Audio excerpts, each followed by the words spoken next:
ny fandresen'ny mpino kristianina. Ny fandresen'ny mpino kristianina, fandaharana totosain'ny Faramalala Razanajatovo, hoenoinao eto amin'ny onjam-peon'ny radio vaovao masoa isaky ny amin'ny ora toy izao. Ianaran'i Jesosy Kristy manan-kery avy any Nazareta, ilay tompony hery sy ny fahefana rehetra any an-danitra ka hatretỳ tany, nandresy ny fahavalo farany izay enjana indrindra dia ny fahafatesana, ary nitsangana tamin'ny maty fa tsy resy ny fasany.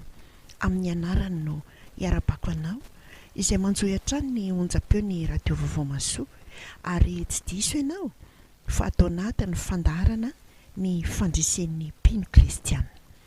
Fifaliana ho amandrakariva ary havana ny irahan'ny tompo hitondra ny taridalana izay hitarihana antsika mandrakariva ao amin'ny fandresena eto amin'izao fandaharana izao. Ka ny lohatenin'ny taridalana izay omena antsika dia araka izay voarakitra ao amin'ny Deuteronomia 12:4 ny andininy 5. Izao ny vakan'izany amin'ny anaran'i Jesosy hoe: ary tiavan'i Jehovah Andriamanitra ao amin'ny fonao rehetra sy ny fanahinao rehetra ary ny herinao rehetra. Fa mialohan'izay iarahantsika amin'izany dia andeha iara-iombona amin'ny vavaka isika tompoko. Ry Andriamanitra rainay tsara indrindra, rainay ianao amin'ny alalan'i Jesosy Kristy zanakao tomponay.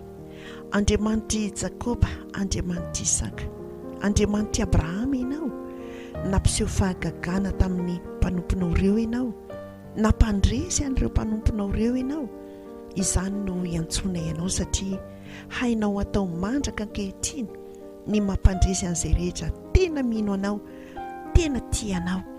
Miantso anao zahay fa ao aminao ny hery sy ny fahefana, ary ianao no aro sy hero anay, mpamonjy mora azo indrindra amin'ny fahoriana ianao. Ianao no batery fialofanay ary vatolampy ampy ankinanay. Ny sandrinao mahery no miaro anay, ary tanterahanao avokoa izany rehetra izany rehefa tianao zahay, rehefa tsara fiombonana aminao zahay. Hideranay anao zany maha-Andriamanitra anao zany, fa tsy misy Andriamanitra tahaka izany. Misaotra anao nanomezanao anay an'izao tombonandro izao, nahafahanay namakivaky ty tontolo ny alatsinainy ity, ary dia mbola apetraka eo am-pelantananao ihany koa ny toy ny fiainanay rehetra mandra-pialanay ety amin'izao tontolo izao. Misaotra ny amin'ny fisiany izao fandaharana fandresen'ny mpino kristianina izao, izay hitarihanao mandrakariva ho an'ny mpino kristianina rehetra mba handresy fa fotoana farany izay ao anatin'ny fizaham-toetra mahamay izao, fotoana farany izay mampandrovo-tsia ny devoly izao, koa mameno anay ianao fa namasin'Andriamanitra aty anatinay, andrenesanay tsara izay tiana olazaina. Esory ny torimaso izay mila handrendrika, esory ihany koa ny feo hafa rehetra izay manelingelina, fa tena ho mpiainy mpakatony teninao anie zahay mba handresenay tsirairay avy amin'ny ady rehetra izay misy eo amin'ny fiainanay. Dia mitenena renao tompo fa vonina iaino anao indray zahay mpanomponao. Amen. Misaotra an'Andriamanitra lehibe isika ry havana, afaka miombona eto indray ary dia averiko aminao ny lohatenin'ny taridalantsika araka izay voasoratra ao amin'ny Deuteronomia 12:4 ny andininy 5, vaky toy izao amin'ny anaran'ny tompo hoe: ary tiavan'i Jehovah Andriamanitra ao amin'ny fonao rehetra sy ny fanahinao rehetra ary ny herinao rehetra. Araka ny tonom-bavaka izay voatonina teo ry havana dia iarahantsika mahalala fa tena mandrovo-tsia mafy mihitsy ny devoly amin'izao fotoana izao. Fa valo efa resiny izy, fa dia midingin-drambo, mandehandeha miherina tahaka ny liona mitady izay ho harapany, araka izay voasoratra any amin'ny Petera 1:5, ary araka ny ambarako eto mandrakariva dia misy fotoana Andriamanitra tena manakana an'izy ireny, tsy hanafika antsika mpino kristianina, fa misy fotoana koa havelan'Andriamanitra handalo mba hizahana toetra antsika ry havana, hizahan'Andriamanitra hoe tena tia azy ve isika, ary hatraizany tena fitiavantsika azy. Eo am-bava fotsiny ihany ve sa tian'Andriamanitra amin'fontsika rehetra ray manontolo? Sao dia mbola misy hevitrevitra ny fonao ny fotsika manontolo anie no jereny raha tena tian'Andriamanitra na ny ampahany ihany. Tena tian'Andriamanitra amin'ny herintsika ray manontolo ve isika, amin'ny fanahintsika ray manontolo? Fa izany rehetra izany no takian'Andriamanitra hoe tiavany Jehovah Andriamanitra. Tsy miangavy ny tenin'Andriamanitra izay voalaza eto fa tena mandidy hoe tiava. Tsy andeha ity amboletra ianao na ity amin'ny fanerena fotsiny ihany, na hoe mandalo olana ianao dia andeha ity an'Andriamanitra aloha mba ho afaka amin'ny olana, mba handresy aloha dia alao ary aloha andeha ity an'Andriamanitra. Tsy izany ry havana ilay fitiavana an'Andriamanitra. Izao ny voalaza ao amin'ny Jaonina 4:15 hoe raha tia ahy ianareo dia hitandrina ny didiko. Izany hoe hitandrina ny tenin'Andriamanitra rehetra. Averiko indray mandeha hoe rehetra. Matoa namen'Andriamanitra ny teniny rehetra izay tokony ho tandremantsika dia fantany fa vitantsika izany. Ary tsy sarotra ho an'izay tian'Andriamanitra ry havana ny mitandrina ny teniny. Teo amin'ireo mpianatra Jesosy Kristy rehefa fantany fa halahelo ireo mpianatra rehefa hiala ety ambony tany izy ary hiakatra ho any an-danitra amin'izay, dia nilaza tamin'ny mpianatra izy arak'izay voarakitra amin'ny Jaonina 4:17 hoe raha tia ahy ianareo izy dia ho faly, satria mankany amin'ny ray fa ny ray dia lehibe noho izaho. Mandrakariva dia ohatran'ny mifanohitra amin'izay zavatra eritreretintsika ny tenin'Andriamanitra. Anaporofon'Andriamanitra nge izany fa diso ny fisainantsika ary ny fihevitra dia sy fihevitrareo, ny lalanareo tsy mba lalako araka ny Isaia 10:10 ny 9:9. Fandraindray isika ry havana rehefa mandalo fotoan-tsarotra izay dia ohatrany hoe ny tiantsika ihany no atao, ny tianao ihany no tokony ho tanteraka hatrany. Tsy izany ka.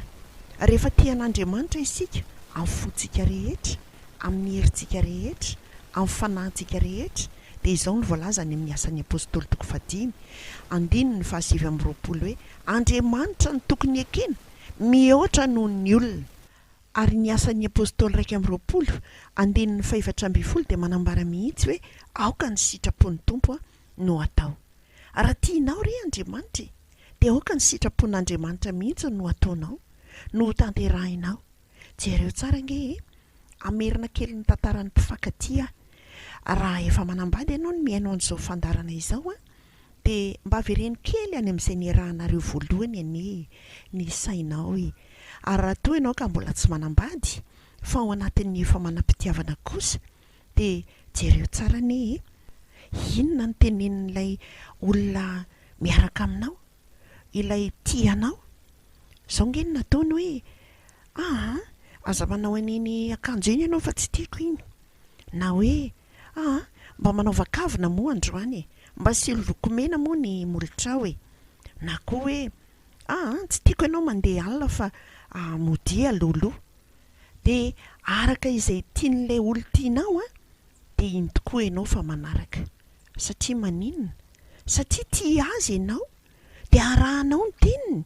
Fa rehefa tsy tia azy ianao dia tsy mandrara izay teniny ihany ianao. Raha miteny izy hoe aza mody alina nge ianao dia nandrehan'izany teniny izany ny sofinao ary tsy nirarahinao satria tsy dia be loatra ao am-ponao intsony, tsy dia amin'ny herinao sy ny fanahinao intsony izany fanarahana ny teniny izany, dia iny ihany ianao fa mody alina. Rehefa tsy manana ilay tena fitiavana dia manohitra mandrakariva ny teny izay renao. Dia tahaka izany tsika ry havana eo amin'Andriamanitra. Andriamanitra nge ka tena tiantsika. Inona ny tenin'Andriamanitra mba efa nohenoinao? Apetraka ny fanontaniana ankehitriny hoe tena tia azy ve ianao? Tena nanaraka ny teniny ve ianao? Tamin'ny fonao manontolo ve? Sa ankaterena? Sa noho ny fahamaizana izay tianao ialana ao anatin'ny ady sarotra sy ny olona rehetra izay mianjady eo aminao? Mety hamaly angamba ianao hoe za tena manaraka fa za nge matahotra an'Andriamanitra. Fa hoy ange ny devoly arak'izay voasoratra amin'ny Joba toko voalohany ny andinin'ny fahasivy hoe fanantenàn-javatra fotsiny Andriamanitra nge no anarahany Joba anao io ry havako. So dia mba izany reny no antony hoe ivavany na koa hoe ampitondraina vavaka na mpanompon'Andriamanitra mba hialan'ny olana fotsiny eo aminao. Fa rehefa afaka ny olana dia iny ianao fa lasa tsy mahatsiaro an'Andriamanitra, tsy tia an'Andriamanitra amin'ny fonao manontolo ianao raha toa ka izany ny ao anatinao. Ny zava-misy betsaka ry havana amin'izao fotoana izao dia ny olona ny tanora mba eto am-bavaka fa le olona tiako dia tena tiako tokoa kanefa izy dia lasa nandeha niaraka amin'olon-kafany. Dia rehefa valiana izy ny hoe misaotra an'Andriamanitra fa lasa izy, mba ataovy re izay mba azo atao hoe ianao anie mpanompon'Andriamanitra, mba eto am-bavaka re, tena tiako anie izy, sy ny sisa isan-karazany, tsy tanora iray na roa na telo na folo no efa manoratra SMS tahaka izany, ao ihany koa ny miantso tahaka izany. Fa hitanao tsy miaino akory ange izy ireo miteny aho hoe misaotra an'Andriamanitra fa lasa izy ireo tsy te halala ny antony izay tokony hisorana an'Andriamanitra amin'ny andehanany fa dia ny azy ihany ireny no asesiny. Nahoana moa no hisaotra an'Andriamanitra? Satria olona tsy manana ny tompo izany mivadika amin'ny fanekena izany. Olona tsy manana ny tompo izany mandeha mitsangajanga izany, satria fitsangatsanganana eny fiarahana amin'olona anankiroa ary dia ahoana ozy ny tenin'Andriamanitra araka izay voasoratra ao amin'ny Korintianina faharoa toko 9 manomboka eo amin'ny andininy fa 12 novakiko aminao amin'ny anaran'i Jesosy hoe aza mety asiana zioga tsy atonina anareo hikambanana amin'ny tsy mino. Fa inona ny iraisan'ny fahamarinana sy ny fahotana? Inona ny ombonan'ny mazava sy ny maizina? Inona ny fanarahan'i Kristy sy Beliala? Inona ny iraisan'ny anjaran'ny mino sy ny tsy mino? Ary inona ny ikambanan'ny tempolin'Andriamanitra amin'ny sampy? Fa isika no tempolin'Andriamanitra velona araka ny nataon'Andriamanitra hoe onona eo aminy sy andeha eo aminy aho ary izy ho oloko. Dia eo amin'ny andinin'ny 17 milaza hoe mivoa eo aminy ianareo ka misaraha aminy hoy Jehova. Andriamanitra mihitsy nge no miteny hoe misaraha amin'ny olona izay tsy manana an'Andriamanitra, izay tsy mino an'Andriamanitra akory. Nefa ianao olona mino efa voambara teo fa aza mety asiana zioga tsy atonina anareo hikambanana amin'ny tsy mino. Olona tsy mino ange izy matoa lasa ihany. Inona ny iraisan'ny mazava sy ny maizina? Efa feno fahamaizinana ane ao anatiny, ary ao anatin'ny maizina no anjakan'ny ratsy, no anjakan'ny fitsangatsangana, no anjakan'ny lainga, no anjakan'ny halatra sy ny fetaka isan-karazany izay rehetra tsy araka ny sitrapon'Andriamanitra. Dia olona tsy manana an'Andriamanitra tahaka izany ve no tianao hikambanana? Dia izay le mampisentosento anao, izay le mampararirary anao, izany ve no mampirotsaka ny ranomasonao? Te hikambana amin'ny tsy mino? Ataovy tsara ny safidy fa tsy hoe tafatsofoka any amin'ny fanjakan'ny maizina ianao rehefa avy eo dia eo indray vao hipopopo etseroa. Mbola tsinitsinina anao ary izy dia samanao an'izany koa. Maika fa tafiditra ao anatin'ny tokantranonao. Izany inge no mampatonga ny olona tsy te hiaino ny tenin'Andriamanitra. Ny sitrapony aloha no tiany atao, nefa dia milaza ilay hoe za tena tia an'Andriamanitra. Dia hitantsika tamin'ny Jaona 2:12 izay milaza fa izay tena tia an'Andriamanitra dia miaino azy, mankatony teniny. Nefa minia tsy mankatony teniny ny akamaroan'ny olona noho ny inona? No ilay firehetan'ny nofo, no ilay firehetan'ny iainana andavanandro. Dia lasa zary fomba fanao ihany ny mivavaka, kanefa efa voavitaka Satana ao anatin'izany. Efa tsy misy fitiavana an'Andriamanitra ao anatin'izany, fa ny tenin'Andriamanitra arak'izay voasoratra ao amin'ny Jaona 2:12 dia milaza fa izay manana ny didiko ka mitandrina izany dia izy ny tia, ary izay tia no tian'ny raiko ary izaho tia azy ka iseho aminy. Dia ho gaga ve raha toa ka tsy mba misy an'izany fisehoan'ny voninahitr'Andriamanitra izany mihitsy manoloana ny zavatsarotra izay lalovana. Tena mila manontany teny isika ry havana amin'izao fotoana izao hoe tena tian'i Jesosy ve? Tian'Andriamanitra ve? Raha tia azy tahaka ny ahoana? Amin'ny fonao manontolo ve? Sao dia ny fonao mbola voazarazara? Sao dia mbola misy mitazona alahelo na fangidiana amin'ny hafa ny fonao? Tsy mahita an'Andriamanitra nie? Araka ny voasoratra any amin'ny Mateo 5:9 hoe izay madiovampo no ahita an'Andriamanitra. Ary ny fahadiovampo izany ange no ahafahan'ny fanahy masina mipetraka ao anatintsika. Madio ihany no mahatamana ny fanahy masina ao anatin'ny fiainantsika ary hananantsika fahamasinana na eo amin'ny fiteny na eo amin'ny fiakanjo na fomba fiaina isan'andro satria ny tenin'Andriamanitra dia efa miteny araka izay voasoratra any amin'ny Hebreo 12:12 fa izay tsy manam-pahamasinana dia tsy ahitany tompo.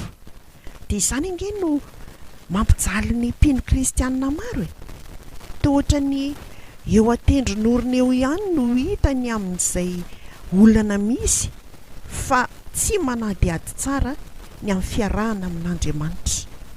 Fa rehefa mitoetra ao anatinao izany hoe fitiavana an'Andriamanitra izany dia mandeha ho azy anie hoe tia azy amin'ny herinao manontolo ianao tia azy amin'ny fonao manontolo, amin'ny fanahinao manontolo, amin'ny sainao manontolo, satria ny fonao efa hibahana an'Andriamanitra. Nomenao azy manontolo mba anjakany tanteraka dia ilay Andriamanitra fitiavany. Tiako ambara manaraka ry havana dia ny fitiavana an'Andriamanitra dia ahafahana midioka ihany koa ny famindrapo. Ary tsy ho antsika irery fa hatramin'ny taranaka faramandimby. Araka izay voasoratra amin'ny Exodus 20:9 hoe mamindra fo amin'ny olona arivo mandimby izay tia ahy ka mitandrina ny didiko. Hitanao amin'izany ny vokatry ny fitiavana an'Andriamanitra azahoana famindrapo. Hatramin'ny olona arivo mandimby, taranaka ao arivo mandimby mahazo famindrapo avokoa noho ilay fitiavanao an'Andriamanitra.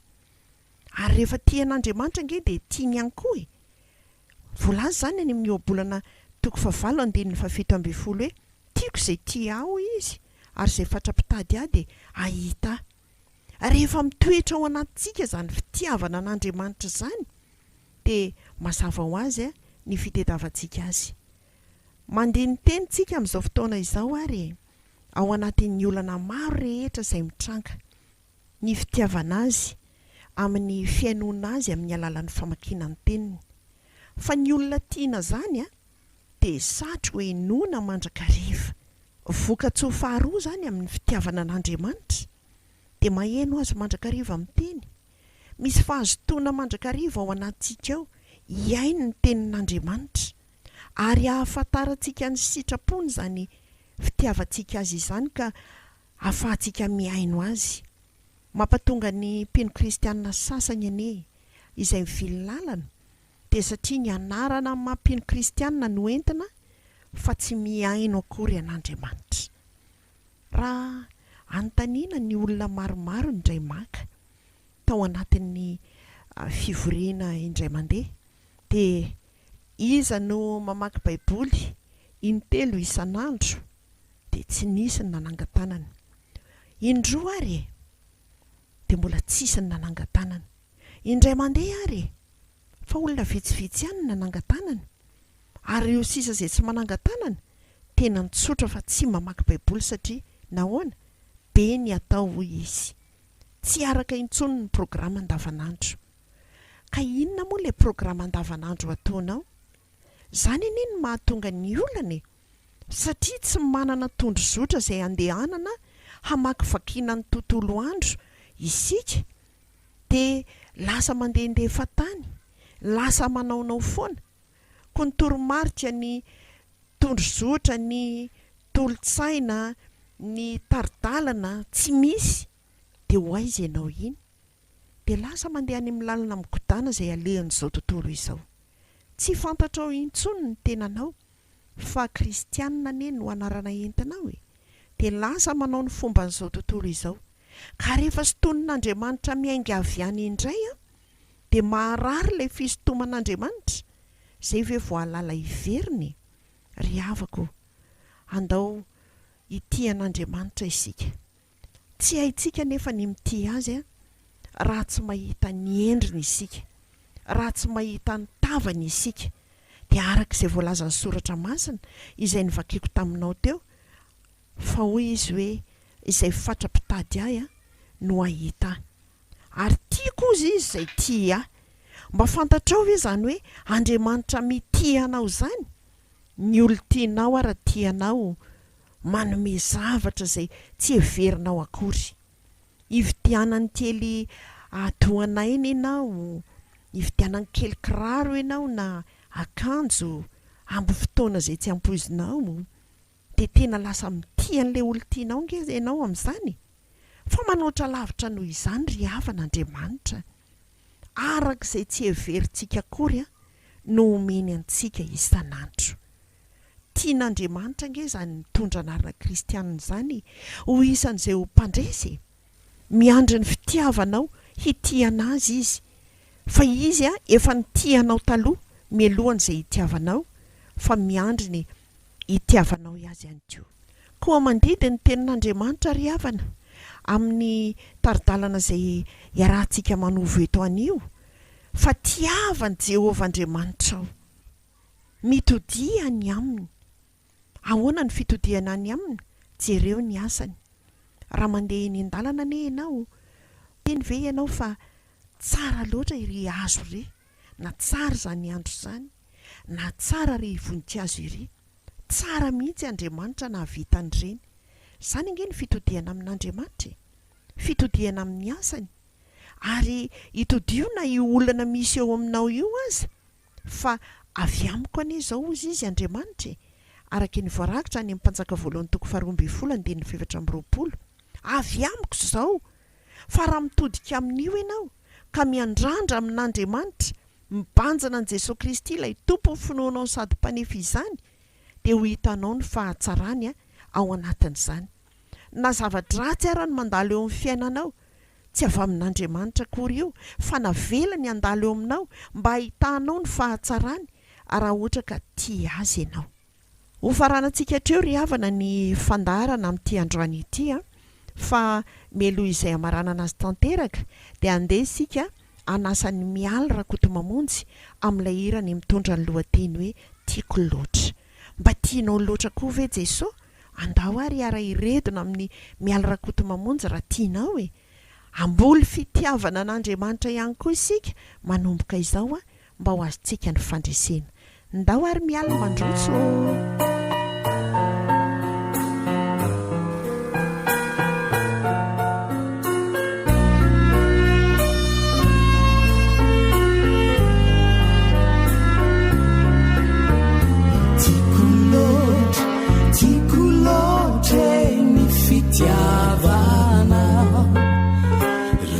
So mamilote nyewanilana lavitili ai ravu ravu nifanai tena piwai tuku nifasuavana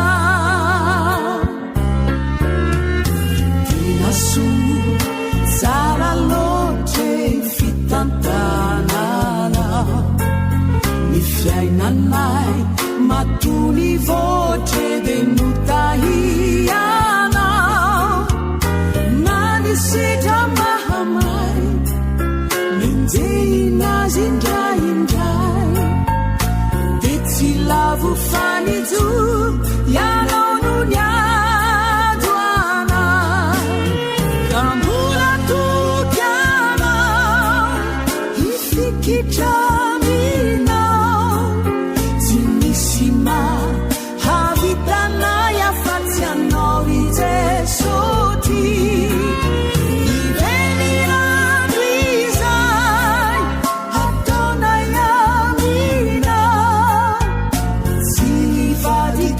now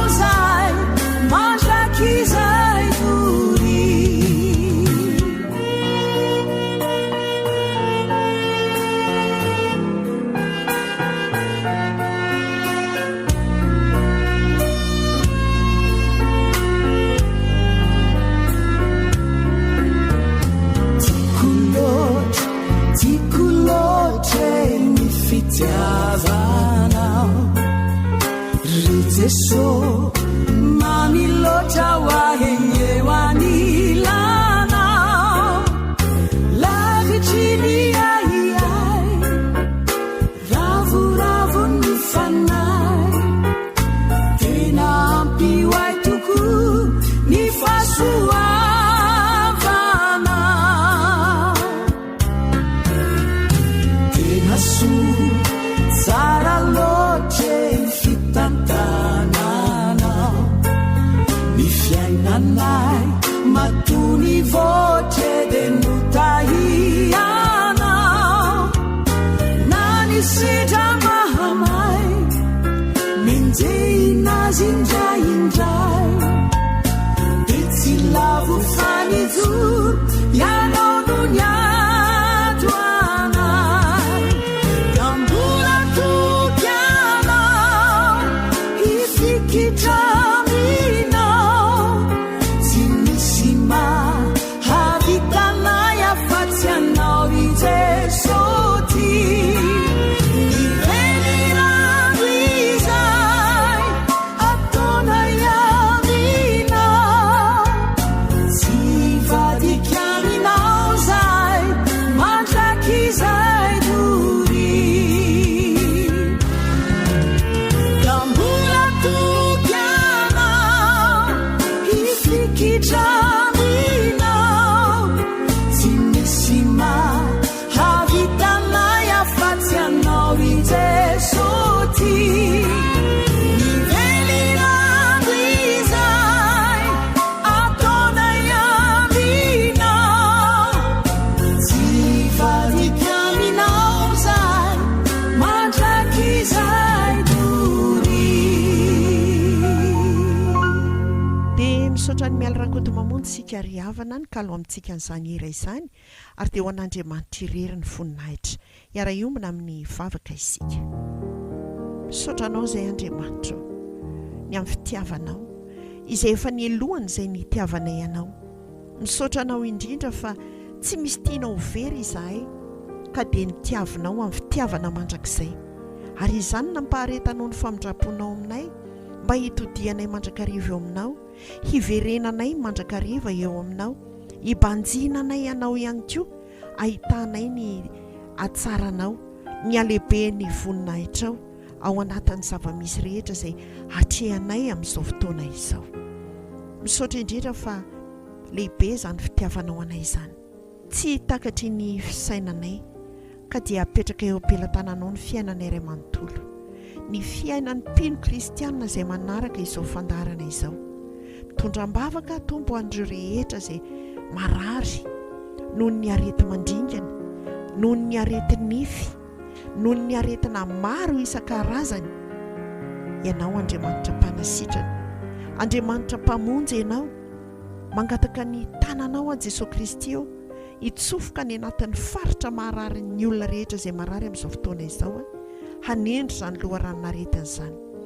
Ary ataovy mahay mibanjanao Jesosy Kristy ilay tompony finoana sady mpanefa azy ny tsirairay, ahafantatra sy ahatsapa tsara fefa nentinao teo amin'ny azo fijaliana ny aretina sy ny fahotanay, efa niarana levina taminao tany pasana izany ary nentinao nitsangana indray tamin'ny fandresena ny vatana vaovao amin'ny tsirairay izay mino anao. Dia hanasitrana ianao, hanafaka ianao, hanendry ny loharanona aretina ianao, ary ny asa matiny devoly satana amin'izao arety mandringana izao dia tsy hanan-kery, tsy hanam-pahefana ny farimy rehetra hafa any andavaky ny elo. Tondram-bavaka izay ho an'ny mikorotana tokantrano rehetra.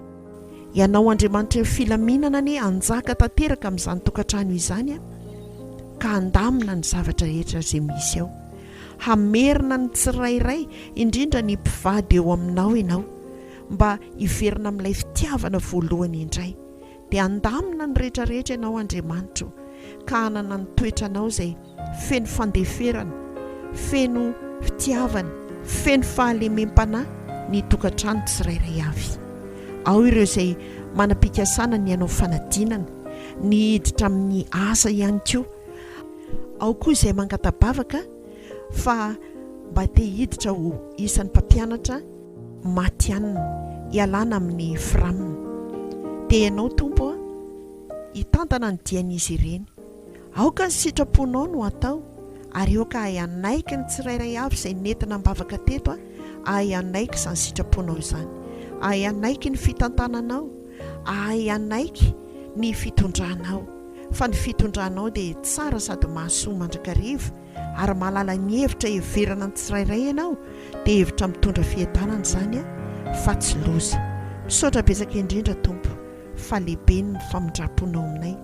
Tsara ianao ny sady mpanao ny tsara, ka pahitao ny fahatsaranao ny mpiaino ny radio vaovao masoa izay manaraka izao fandaharana fandresen-pio kristianina izao, amin'ny anaran'i Jesosy Kristy nanaovana sy nangatahana izany vavaka izany. Amen. Meko anao ry havana ny larana finday raha misy izay tianao hifandraisana, dia ny 034 11 293 24. Amin'ny herin'ny anio tahaka izao isika dia anao fandaharana manokana. Inona ilay manokana?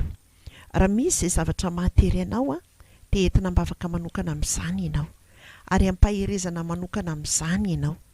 Koa mandray ny SMS-nao aho a, manomboka ny zoma ka hatramin'ny lahady.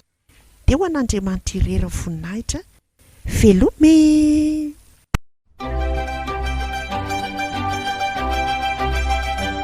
Noenoinao teo ny fandaharana ny fandresen'ny mpino kristianina.